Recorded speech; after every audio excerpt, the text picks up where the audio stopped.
तो फ्रेंड्स, मेरे गांव में एक सहतूत का पेड़ है, जिसको आपको दिखाता हूँ। तो ये रहा मेरा सहतूत का पेड़ दोस्तों। और देखिए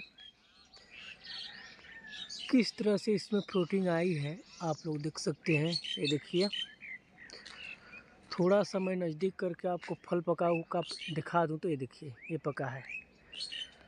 तो सहतूत के अनोखे फ़ायदे हैं। आप लोग ज़रूर बताइएगा, आपने तो सहतूत खाया है या नहीं दोस्तों। Bye bye.